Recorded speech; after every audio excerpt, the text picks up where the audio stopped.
I think that as humans, we're not conditioned, but we have this belief that things have to go perfectly every time. And the problem is, if things are going perfectly, you're probably not stretching yourself to the next level of your capability. We're not trying to sugarcoat this. Failure sucks. And that's okay. Failure sucks. Everyone would love to win the lottery every time they play. But that's not real. That's not how it works. And failure is a necessary part of growth. Next Level Nation, welcome back to another very special, as always, episode of Next Level University, where we teach you how to level up your life, your love, your health, and your wealth. We hope you enjoyed our latest episode, number 1011, How Do You Balance Dream Chasing and Relationships? Today, for episode number 1012, Finding the Lessons in Your Failures. So if you were me 5 years ago, you probably wouldn't even listen to this episode, because at that point in my journey, I don't think I had a very positive relationship with failure at all. My relationship with failure at that point was very negative, and I assumed that failure meant bad, it meant forever, and it meant not trying again. And I will say this now, it really only is a failure if it's final. I think many of us, myself included, are guilty of trying something once and it going wrong, and us assuming, oh, you know what, this A isn't meant to be, B, this isn't for me, C, this isn't possible, D, that's what comes after C, A, B, C, D. Yeah, I can't get any better at this. We've talked many times about the difference between a fixed mindset and a growth mindset. I know we're doing Mindset by Carol Dweck in book club right now, but at a deep level, that's what we're talking about today. So if you have listened over the last couple weeks, we have taken a lot of what we call L's. We've taken a lot of losses at NLU. We've had a lot of very humbling moments, and at the beginning, at the beginning of 2022, Alan said this year, 2022, is going to require more of us than any year we have had in this journey thus far. And Alan is in charge of planning a lot of the things we have, because as the CEO and the visionary, that is his job and that is what he is best at. And recently, we said, you know what, this retreat that we have, we're gonna have to move it. We have already made the contact and we have already planned out, okay, it's at this mansion and this is how many people we're going to take. And we already walked through the venue and we did the video and we set up the landing page and we were having conversations with people, and we already have several people who have started paying. But right now, it's not something that we can sustainably do. And you might think to yourself, that's kind of a big failure, isn't it? You said that publicly. You have the landing page. You've already started collecting payments, but we've learned so much, even in the prep, even in the understandings that we've taken. We got in the arena. And we realized, oh, you know what? We don't have the right equipment. This other team is playing a different game than we are. We got in the arena and our awareness was raised. And then we realized, you know what? It would kind of be reckless for us to do this. It would be reckless for us to do the rest of this journey. And why don't we just take this quote unquote loss as a lesson? And this failure, quote unquote, for the listeners, I have, every time I say failure, just imagine quotes around it, because I don't really consider them failures. Imagine if we take this failure and we sit down and we figure out, okay, what are all the lessons we've learned from this? Now, I know that oftentimes in the heat of the moment, when you're jeffing and the pain is fresh, it's very hard to say, okay, what's good here? What is the good part of this pain? But if you can reflect on it later, I think that's one way to start. And then I think it gets easier. I think it gets easier for you to detach from your self-worth being a part of the result. So does it suck that we aren't doing the retreat? Yes. But did it hurt us in terms of our confidence? No, I would say no, not at all. Genuinely, right? In our belief of our capability of doing it in the future? Absolutely not. We just know right now is not the right time. So we said this last week. If you're listening to this, it's Friday. So last Sunday was Father's Day. And every Father's Day, it started out with Alan and I going fishing together, because Alan and I both grew up without fathers. And then we said, you know what? We want to have a charity. So we created a charity called the Next Level Hope Foundation. Every Father's Day, we're going to rent out a YMCA, a rec center, and eventually, hopefully, like a stadium. And we're going to have an event for children who have grown up without fathers. So this Father's Day was our first event. And we were super excited about it. We put a lot of work in. We had conversations with the team. Shout out to Jen, who was in charge. And we ended up showing up on Sunday and saying, all right, cool, let's see what happens. We might have 50 people. We might have 0 people. We did everything that we could, but let's see what happens. And we ended up having 2 kids come. Now, you might think to yourself, that's kind of a failure. There was more volunteers than there were children. Yeah, true. But we learned so much. We realized, you know what? Maybe basketball is, maybe basketball is the perfect activity for these kids. Maybe we don't need to worry about having 4, 5, or 6 different games because we realize, oh, you know what? Being inside the basketball court, the kids are pretty happy. They're entertained. They're running around. They're having fun. Okay, cool.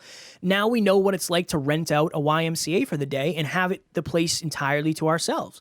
Now we know how much it costs to get food for X amount of people and rent out a facility and how much are the supplies. Now we know that when you send out a flyer, you should have somewhere for people to RSVP so you know how many people are coming and you can continue the conversation. A lot of us assume that if we don't try something, we're not failing. But when you don't try something, you're failing by default because you'll never get the feedback that you need to take the next step. So next year, when we do this, we will look at all of our perceived failures and we will make sure they don't happen again. And here's the weird, empowering, scary thing. There will just be different ones next time. And then we'll fix those. And oftentimes, you'll get opportunities to fix them on the fly. So 2 nights before the event, I was watching, 1 night? 2 nights? Yeah, I don't know. I was watching TV and Taryn came out and she said, hey babe, what is your safety plan for the kids? And I was like, don't know. What do you mean? And she's like, are you going to have access to first aid kits? And are you going to know what people are allergic to what and all that? And I said, no, that's a great point. She said, do you have like sunscreen for kids in case we're outside? You want to get super sunburned? And I said, no, that's a great point too. And she ended up connecting with Jen and they talked about it and they worked through that. And now Alan and I have awareness that's higher, but that never would have came if we didn't try it. It never would have came if we didn't try that. So imagine a world, and it might be difficult, I understand, but really, really try. Imagine a world where you said, okay, today I am going to do something new, but I also understand that I'm most likely going to fail along the way and I'm going to make mistakes that I can then fix later. That's an empowering place to be. You're going to take chances that you never would have taken before. I think that as humans, we're not conditioned, but we have this belief that things have to go perfectly every time. And the problem is, if things are going perfectly, you're probably not stretching yourself to the next level of your capabilities or the next level of your impact. So really, really think of this. Next time you're doing something for the first time, what if you just understood, yeah, something most likely will go wrong? We've done a lot of firsts over the last 5 years, and I can tell you, every time we have done a first, there have been first problems that we did not know how to solve yet. But then the next time, it doesn't happen. You hear us talking about group coaching. We're doing the 7th round. The 7th round should be better than the 6th because we shouldn't make the same problems we made in the 6th. And the 6th should be better than the 5th, and then rinse and repeat. But it only happens if you do it long enough. It only happens if you keep showing up. So I know it's challenging. And I know you'll see quotes of failures or lessons in disguise or whatever it may be. And I know maybe that's not where you are right now in this moment. But imagine if you could just make a little 1% shift and say, you know what? Okay, yeah, I'm going to try something new and it most likely isn't going to go perfect. But if I try again next time, just like a video game, the video game analogy, you might lose on the first level. You might get to the final boss and you might not know what to do. But when you get to the final boss on the first level, the second time, you know, okay, I have to do this. This is what I have to do. And then rinse and repeat. Life is not a video game. I realize that, but you also have to take chances and you also have to get comfortable with quote unquote failure because that is where many of the lessons will come. If you can retain those lessons, you can avoid those same failures moving forward. If you're avoiding any failure, you're also not going to be able to create any success. There's so many analogies for this, but like if you're going to be in a basketball game, for example, and take the game-winning shot, there's a chance you miss it. There's a chance you lose the game for the entire team, but there's also a chance that you win the game for the entire team. But if you don't take the shot, you lose by default. J.K. Rowling, one of the most successful authors in history, probably the most successful author in history, she says this exact quote in her commencement address to Harvard. She says, "You may never fail on the scale that I did, but some failure in life is inevitable, unless you live so cautiously that you never try, in which case you fail by default." She was broke, almost homeless, had a typewriter and a big idea. She went to 12 publishers and got rejected 12 times before anyone wrote and published Harry Potter. And, well, she wrote it, but they published it. And so we see these successes, right? But we don't see the failures as much. And it's so important to understand that. And so, Kev, at the charity event, 2 stories I want to tell. One, we were with, I don't know if he's the owner or the community manager, I forget which, but the guy who was lugging stuff around on that dolly. Did you end up meeting that man with the hat? Oh, okay. So he was talking about how he wants to donate and he wants to contribute and he loves fundraisers and he's a big fundraiser, which I really appreciated. He was doing fundraising for a bike ride. I don't remember exactly where it's from. I'm pretty sure it's from Providence to P-Town and down the Cape is like this bike ride. Is it the Pan Mass? The Pan Mass one? Yeah, that one. Yep. And they're raising money. He said they raise like $50 million every year or something like that, which is wild. But then I started learning more about it. He's like, yeah, 40 years ago. And I was like, ooh, there it is. 40 years ago. 40 years ago, these people, there were 16 bike riders who wanted to ride from Providence to P-Town. And again, I don't remember exactly what it is. But I remember the 16 people 40 years ago. And my brain went, Next Level Hope Foundation right now. You know, there's only, I mean, how many people were there total? There was only 2 kids. There was 2 grandparents. There was 1 mother. Maybe 15. And then volunteers, there was, 15 people? Yeah. And I had this moment, Kev, where I'm like, this could be the beginning of something like that. Because in 40 years, what could this become? Right. I really do think that way. I genuinely was like, okay, we have 15 people. They had 16. Okay. You know, who knows? We could maybe raise that kind of money one day. And all I know is that this is not a failure. This is 0 to 1. We always say 0 to 1 is the hardest. Whether you're getting a podcast client or a business client or a coaching client or you're getting your first job or you're in your first relationship, your first intimate relationship, 0 to 1 is the hardest.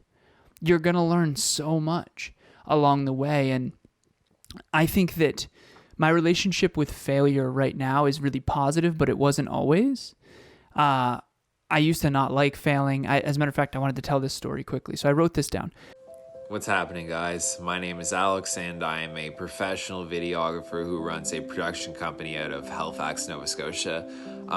The one thing that I love about working with Alan is that right away he was able to come in and set up a system for me that makes sure that I am taking charge of my time and I'm taking the actionable steps that I need in order to progress towards my goals on a day-to-day basis. He's always been great at giving me the information that I need exactly at the right time in order to progress to the next level when it comes to my business. And overall, I think he's just a great personality. When I get off the phone with him, I always find that I am energized. I know exactly where I need to focus my attention in order to progress. And I am getting the most out of what I do with my time. Failure creates discomfort. Discomfort creates contemplation, and then contemplation creates new awareness.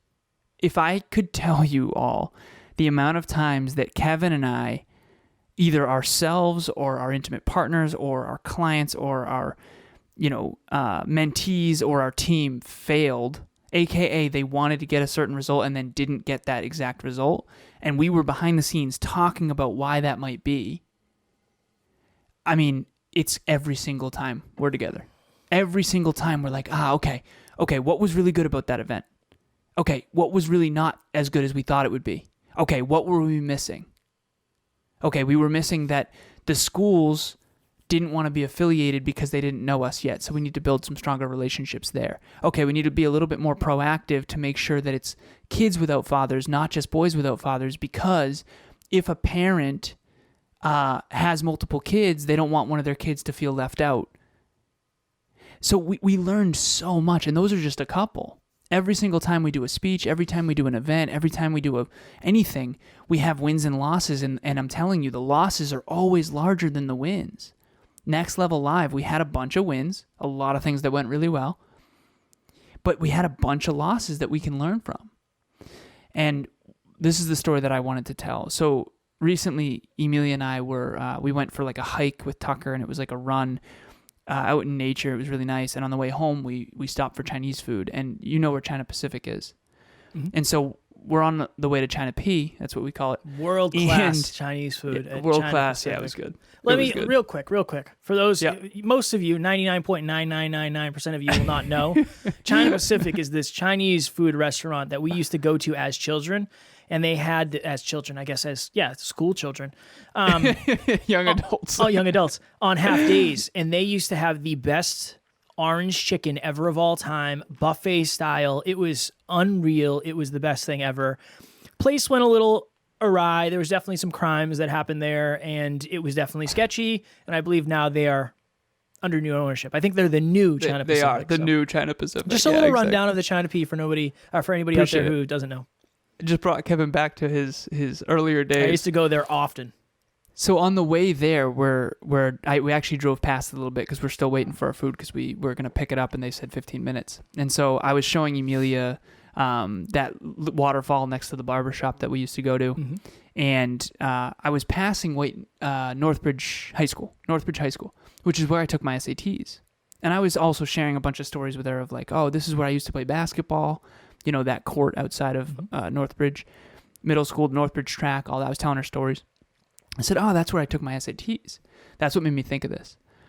So find the lessons in your failures. I remember my math SATs. I was so upset, Kev, because I thought that I got a perfect score, and I didn't. I got, I think, a 690. And that was still really quote-unquote good, but I was really mad because I couldn't go and look at what I got wrong. I really hated that I couldn't go find what I did wrong. And here's why. I wanted to learn what I did wrong so I can learn. And so if you've ever failed a math test, all of us have all failed a math test before. What happens is you study for the test or not, you take the test, and then if you fail a test, what you're supposed to do is go review the test and figure out what you did wrong so that you can learn what you didn't know before.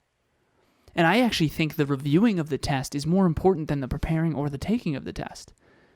And whether it's a podcast or a speech or an event like the Next Level Hope Foundation, you have to review. We have to sit down and go, okay, here's what went well, here's what didn't. And so there's so many lessons in failures. There's far more lessons in failures than there are successes. As a matter of fact, and this will be the last thing I say here, one of the reasons why it's so difficult to sustain success is because when you're successful, there's a lot less improvement typically. When you're always winning, you're really not going back to the drawing board saying we need to reinvent ourselves. It's just like, okay, let's do what we did last year. But there are people that did fail that are now going back to the drawing board trying to get even better. And whether it's the iPhone, the very first one versus the iPhone 14 now, or it's Kevin 6 years ago versus Kevin now, or it's our first event versus our last event, there's always lessons in the failing forward. And so it is only failure if it's final. And if you can really understand that and just realize, you know what? And full transparency, heart-driven, but no BS, failing sucks. Oh, yeah. I had a blast at that event, but there was a part of me that was like, I would have really liked it if there was more kids here. And it does kind of suck. And my mom texted me. She said, how'd the event go? She was so excited. And I'm like, she asked the question, how many kids came? Hundreds. And part of me, 300 children. No, 2. I said 2, but big things start small. 0 to 1's the hardest. Something along those lines. So we're not trying to sugarcoat this. Failure sucks. Definitely. And that's okay. Failure sucks. Everyone would love to win the lottery every time they play. But that's not real. That's not how it works. And failure is a necessary part of growth. And I think at this point, our relationship with failure is probably vastly different than it was even a year ago. Or I'll speak for me. I know it is. To the point where the night before I was like, oh, nobody's going to show up. Well, we're going to get there and nobody's going to show up. And like the volunteers are going to be like, hey, where is everybody? And the person who opened the Y for us is going to say like, where is everybody? And then I was like, I don't even really care. Yeah, obviously I care because I want kids to be there and I want to impact as many kids as possible. But I also I was literally looking for the lessons before. I was looking for the lessons before I even got there. Okay, what can we do different? We need ice. I didn't even think of that. What the hell do we need ice for? Waters. Oh yeah. Yeah, people need to drink stuff. Cool, that makes sense. Like that type of stuff. It's very easy to gloss over things when you've never done them. And if you've never done something, you are missing pieces. You're missing pieces because your awareness isn't high enough. So you're going to have failures there. You really are. Last thing before we go, I really enjoy this. I'm glad we did this episode because I think this is... We love talking about failure. We do. I know. But I think from the aspect of my goal is always to try to get this to land to Kevin 5 years ago. And nobody could ever do it for me. It never made any sense because it was like, this person's confident. Of course they don't care if they fail. But trust me, more often than not, I am not confident. But when we did our first Next Level Live, we were figuring out, okay, should we go the night before? Should we go the night before and do a walkthrough, or should we just show up a couple hours early and then we'll figure it out the day of? And I said, I want to do a walkthrough the night before because there's something about being at the venue and setting up as if you were going to present where things are going to happen that they would never happen until then. And Thank goodness you did that. Thank goodness, yeah. And there was a lot of things that got changed that night. And there was also a lot of things that since we had been there the night before, that when things did Jeff, they got fixed very, very, very quickly because we had already run through it a couple times. So there are going to be failures. There will be. But what lessons can you take? And one of my favorite quotes is, I do not mind making mistakes. I do not want to make the same mistakes over and over. Right? That's the goal. You're going to make mistakes as a human being, but if you can avoid making the same ones over and over and over again, at least you're making progress. There's the process of elimination. If I say, hey, pick, I have, Alan and I each have something in our hands. You have to pick the hand that has the quarter in it. Like one has a penny, one has a nickel, one has a quarter, one has a dime. If you keep picking, eventually you'll find the quarter. It might take you 3 tries. It might take you 4 tries. You might fail 3 times, but you'll learn a lesson. And not really in that because it's about luck, but I needed an analogy to close out the episode, and that's the one I decided to go with. This is what I'll say. I want to say one more thing. Sorry, nope. I now can say this with confidence with, being 33, having thousands of coaching calls, studying people, interviewing people all over the world. I'm saying this from data. I'm not saying this from just talking. If you aren't willing to make mistakes, you cannot succeed at a high level. Because getting better at something, that's like having a perfect basketball game or a perfect hockey game or a perfect podcast episode. I mean, Kevin just jeffed that whole last part right there. Like, honestly, whatever. But we're still here, and it's still better than it used to be. And it's going to be better tomorrow than it is today, most likely. And hopefully. The trend line is up. Focus on the trend line and fail forward. You really do have to fail forward. And this relationship with failure, I'm proud of us for not tucking our tail and being ashamed of what we did, because we changed those 2 little kids' lives, and it was awesome. And next year, I mean, we're going to have so much more figured out. There's already a bunch of brainstorming happening. The mother that came, the grandparents want to donate. They want to get involved. They want their communities to get involved. We're going to have strategic partners. Now we know exactly who to call. Next year's event's going to be so amazing. So again, thank you all of you who did donate and contribute. Thank you so much. It was awesome. Any funds that we didn't use this year, we will be using either throughout the year or for next year's event. It really was magnificent. And playing basketball all day with those kids was like awesome, because it wasn't that many episodes ago I was saying how much I miss basketball. So It was really fun, and we played a lot of knockout, and I'm very sore today, so it was good. It was good. Next Level Nation tomorrow for episode number 1013. Be careful with what motivates you. We're going to go deep into motivation, and I think that understanding why you're starting something is just as important as starting it, because it's going to help determine whether or not you're going to do it long enough to actually quote unquote succeed. As always, we love you. We appreciate you. Grateful for each and every one of you. And at NLU, we do not have fans. We have family. We will talk to you all tomorrow. Please reach out.